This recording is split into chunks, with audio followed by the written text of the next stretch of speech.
अंग्रेजों की एक रिपोर्ट है जो कहती है कि यदि गांधी जी के आंदोलन से राजस्थान के लोगों को अलग कर दिया जाए तो गांधी जी कल घर बैठ जाएंगे। इससे पता चलता है कि गांधी जी के आंदोलन को राजस्थानियों ने कितना बड़ा योगदान दिया होगा। उस राजस्थान ने जो अंग्रेजों के अंडर में नहीं आता था, जो अंग्रेजों के भारत से बाहर हुआ करता था।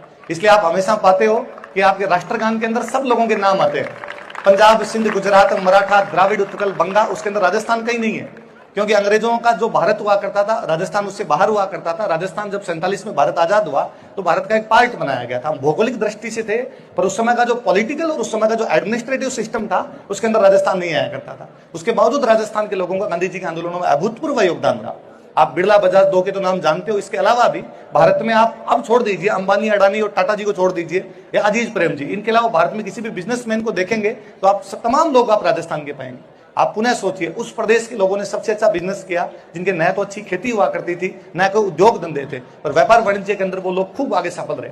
आप कभी और नोटिस करेंगे, हमारे राजस्थान में खूब सारे किले। मैं यदि आपसे किसी से पूछूं कि हमारे राजस्थान में इतने किले क्यों हैं, आप बाहर के लोग या इवन राजस्थानी भी आपको कहेंगे कि चूंकि राजस्थान के यहाँ पर युद्ध ज्यादा हुए, युद्धों से बचने के लिए किले बनाए गए, क्योंकि उनके अंदर सेना रहती थी, वहां से आक्रमण किया करती थी। पर आप पाएंगे हमारे तमाम किले ट्रेड रूट्स के ऊपर बचे हुए, कि जहां से कोई भी व्यापारिक मार्ग गुजरता था वहां पर हमने किला बनाया ताकि वहां से आने जाने वाले व्यापारियों को सुरक्षा प्रदान की जाए। आप चित्तौड़गढ़ का किला यदि देखेंगे तो चित्तौड़गढ़ का केवल रणबंकुरों की भूमि और युद्ध की भूमि तो है, पर इसके अलावा यदि आपको दिल्ली से मालवा, यदि आपको दिल्ली से गुजरात जाना है तो वहां से आपको चित्तौड़ होकर जाना पड़ेगा। मालवा और गुजरात उस समय के बड़े ट्रेड सेंटर थे, इसलिए मालवा गुजरात जाने वाले चित्तौड़ से होकर गुजरते थे। उनको सिक्योरिटी देने के लिए चित्तौड़गढ़ का किला बना दिया गया।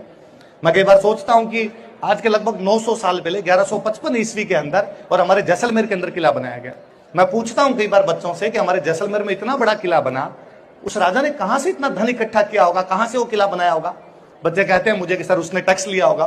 किस चीज से टैक्स लिया होगा? कि सर किसानों से लिया होगा। किस बात का? कि खेती का। तो वो तो जैसलमेर में अभी ढंग की नहीं हो रही, तो फिर किसका टैक्स लिया होगा? सर ट्रेड इंडस्ट्री रही होगी, कोई इंडस्ट्री भी राजस्थान में कोई बड़े तौर पर नहीं है, फिर उसको टैक्स किस बात का आया होगा? क्योंकि दिल्ली से सिंध जाने वाले सारे के सारे जो रास्ते थे वो जैसलमेर होके जाते थे। सिंध उन दिनों व्यापार का बहुत बड़ा केंद्र हुआ करता था, सिंध व्यापार का बड़ा केंद्र था। तो जो सिंध जाएगा वो जैसलमेर क्रॉस करके जाएगा, जैसलमेर क्रॉस करके जाएगा, जैसलमेर के राजा को टैक्स देगा, जैसलमेर के जो व्यापारी है उनको व्यापार मिलेगा, उस व्यापार से रुपये आए तो राजा ने सुरक्षा के लिए किले का निर्माण करवा दिया।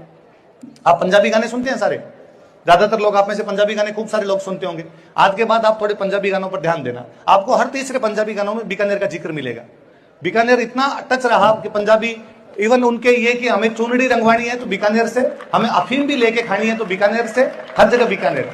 क्योंकि उन दिनों अफगानिस्तान से पंजाब जाने का जो रूट हुआ करता था वो हमारे बीकानेर से होके जाता था। यही कल्चर है। हम उस चीज को, उन पुराने गीतों को, उन पुरानी चीजों को